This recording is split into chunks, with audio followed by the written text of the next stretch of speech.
So a lot has happened since my last video. 1, I'm in a new space.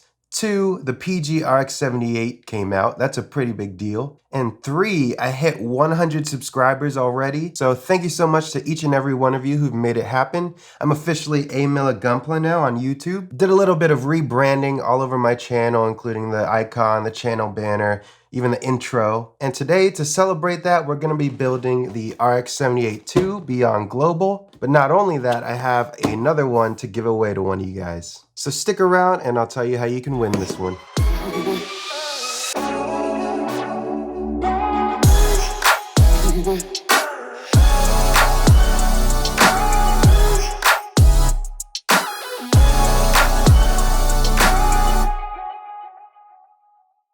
So let's go ahead and get started. First things first, we get one foil sticker sheet. That is awesome. That means this is the only sticker on the whole kit. Here is the A runner. So it has this pretty nice muted color scheme with it. This is more of a brownish gray than white. This is more of a pale mustard yellow than straight yellow. And this is kind of a pale light blue. Here on the shield, we can see that it's actually cut out. That's not something we're typically used to on an RX-78 shield. Looks like the back waist armor is one section. And here we have our yellow detail pieces. And here we have the B1 runner. Looks like we have our helmet, our beam sabers, our V-fin, our face mask. This looks like a part for the foot, some thigh armor, some shin armor, and some arm armor. And here with B2, it looks like we just get some copies of the leg armor and the arm armor here. With the C runner, here is going to be our beam saber parts as well as our fixed configuration hands. We get 2 D1 runners. So with this, we get some more arm armor, we get some leg armor as well as some shoulder armor here. And this looks like our kneecap.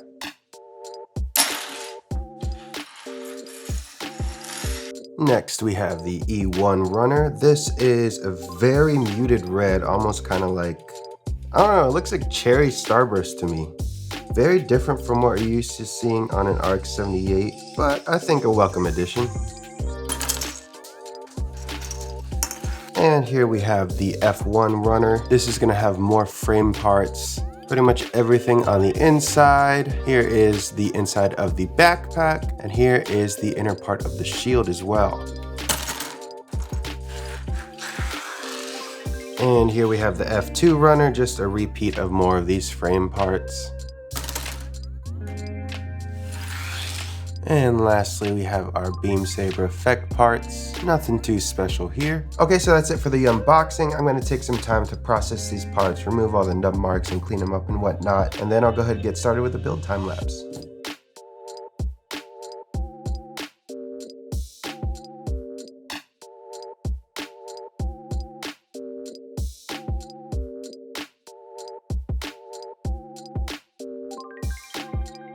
So here we have the torso and head completed. Everything feels pretty sturdy so far, especially the V-fin. Compared to older kits, I can comfortably tug on this and have no fear of it coming off. The Vulcans on the head are pretty far sunk into the helmet. That is kind of strange because you barely get to see them. In terms of articulation, we do get a little bit of shoulder flex forward. I'll show that again once we have the arms on it. And with the hips, we do get some side-to-side motion. That'll be a little easier to see once we have the waist and legs on. But so far everything feels pretty good. The beam sabers snap into place so they can twist and they actually don't come out at all, which is good. But yeah, overall looking pretty good for this kit.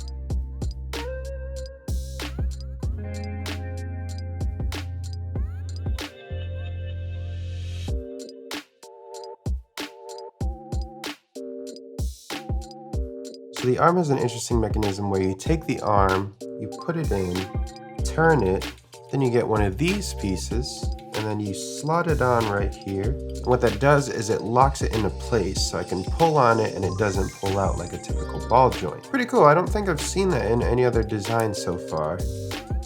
Okay, so now we've got both arms completed. Let's take a look at that shoulder bend again. This is what it looks like from the top and from the front. So the arms actually have a lot of motion. They can go up almost 180 degrees, pretty much 180 degrees if you can count that. So you can get this in position for the last shot pose for sure. That's because this shoulder has two hinges, one that's connected to the torso right there where you can bend it almost 90 degrees there, and then right under the shoulder armor you get another 90-degree bend right there. We do get full rotation. We get full rotation at the bicep as well. Not full rotation at the wrist. We do get a little bit of movement, but I'm not sure if that's supposed to be like that. And at the wrists, we can pull it out just a little bit. That'll give us a little more room for articulation, and we get a full twist. We don't get that much wrist motion back and forth, but it should be good enough for a high grade. Not to mention this part right here also swivels on a ball joint, so you can use that as additional articulation. I do really like these two gray accents here. That's something new that we haven't seen on an RX-78 kit, at least not that I've built so far. And from the side here, we have the bicep curl, pretty much a full bend. Also forgot to mention with the head, we do get 2 points of bending. We have the ball joint that the head is attached on, as well as a neck joint that can swivel a little bit back and forth.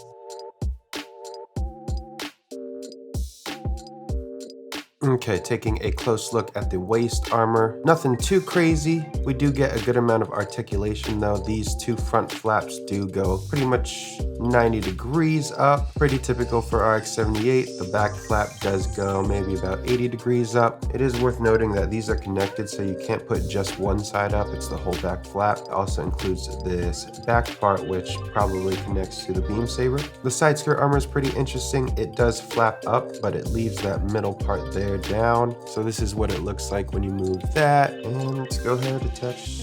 And I just realized I had this connector on upside down on the torso. Let me go ahead and put that up, and we'll go ahead and connect the waist. There we go.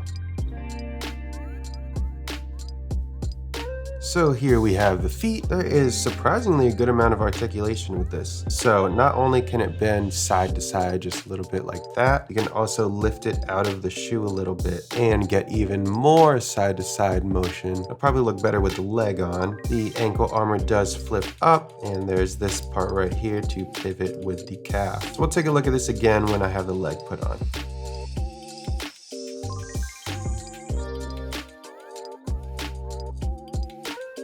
And there we have the full leg. As I was showing with the foot before, we do get a little bit of side-to-side motion, but once that foot is taken out, we do get a little bit of side-to-side motion, but once that ankle is lifted out, we do get a little bit more, which is actually a lot more now that we're seeing it with the leg. From the ankle, we do get a large amount of swivel. You can even get some major lunge positions with this because of the way it's set up back here. At the knee, we do get a full bend that looks really good.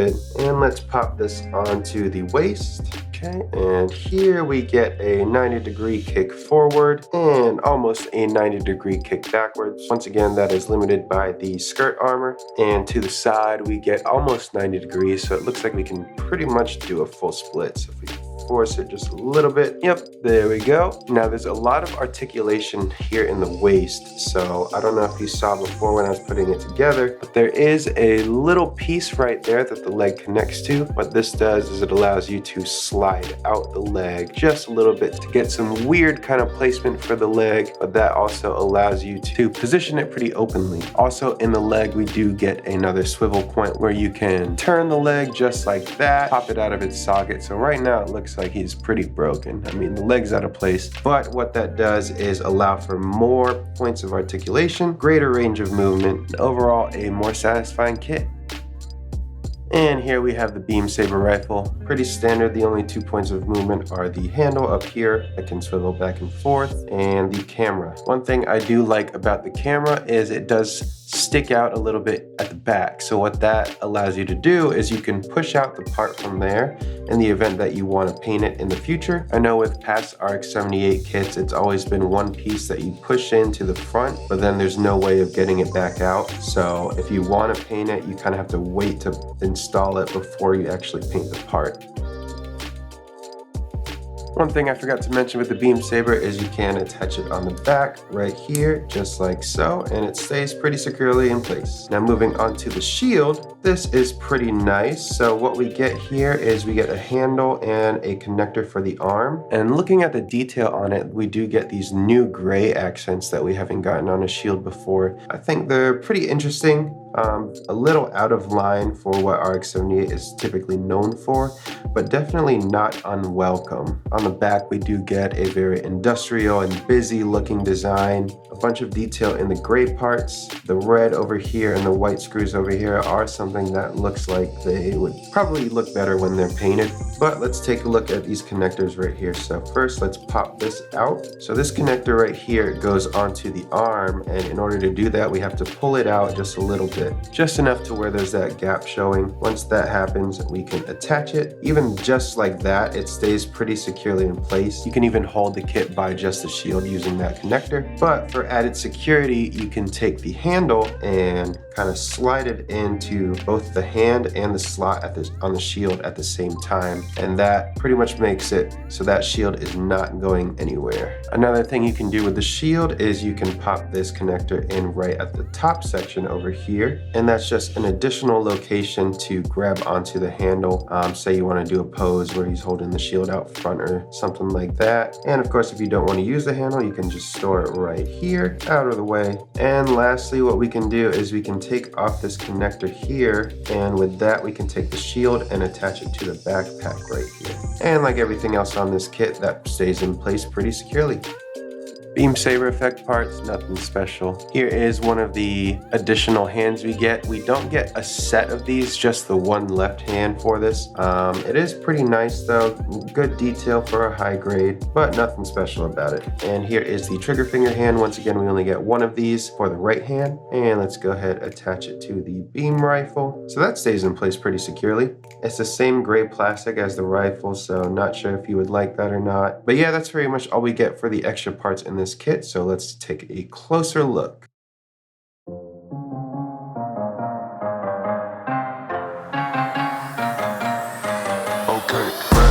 Fresh on the scene, back out fresh on the scene, back out fresh on the scene, back out fresh on the scene. Franchise best on the team, franchise best on the team.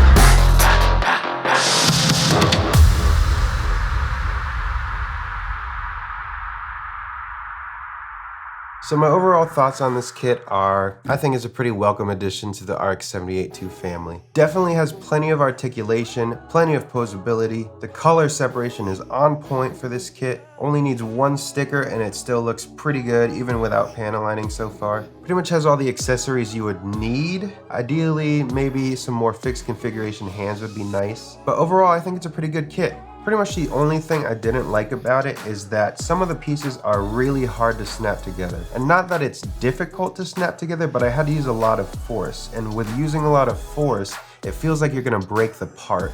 And I don't think that's really good for especially new builders or even someone who's just not being careful enough when building the kit. Thankfully, I didn't break any parts. And with those tight joints comes a lot of stability. So pretty much everywhere on this kit is tight. It's not gonna come out of place. Of course, we can do a shake test. I'll even do a more vigorous shake test just to prove that. I'm super impressed with the V-fin. This V-fin is definitely more secure than any other RX-78 kit I've built. So yeah, this comes in at about $23 US. It's not too expensive, a little high for a high grade, but cheaper than a real grade or a master grade especially. I think it has plenty of detail for those of you that are looking for detail. I think it has a good amount of articulation for those who just love posing your kits. But more importantly, how can you win one of these? So first of all, shout out to Dominic, aka the Bigfoot Jr. He is the winner of my last giveaway with the master grade Shining Gundam. I told him to send me a picture just to make sure that I'm not lying when I'm sending out these giveaways. Thank you, Dominic, for entering. Hope you're having fun with the kit. Hope it encourages you to get some more kits. So the big thing with me and this channel is I really want to help grow the community. And in that, I try to get information out, try to encourage other builders, and I especially talk to my friends a lot about Gunpla and if they want to build their own Gunpla. So building the community is a really big thing for me, especially getting to know you guys. For example, Dominic had mentioned that he just started building Gunpla, and so when I found out he won, I was happy because I figured, hey, this is another kit he can add to his collection. Hopefully this is something that he can keep going with, dig deeper in, and progress as a builder. So to enter this giveaway, all I need you to do is 1, subscribe so that when I do announce the winner, you'll be there to see it, and 2, comment below answering 3 questions. 1, when did you start building Gunpla? 2, what got you interested in Gunpla? And 3, what are you planning on working on next? I have a template down below in the description. Make sure you use that when commenting. That way I can filter out the comments to make sure your entry is valued and you have a proper chance at winning. So once again, thank you guys so much for getting me to this milestone. I hope I can continue to provide good, entertaining, and informative content for you guys. But until then, as usual, have a good rest of the day and start building.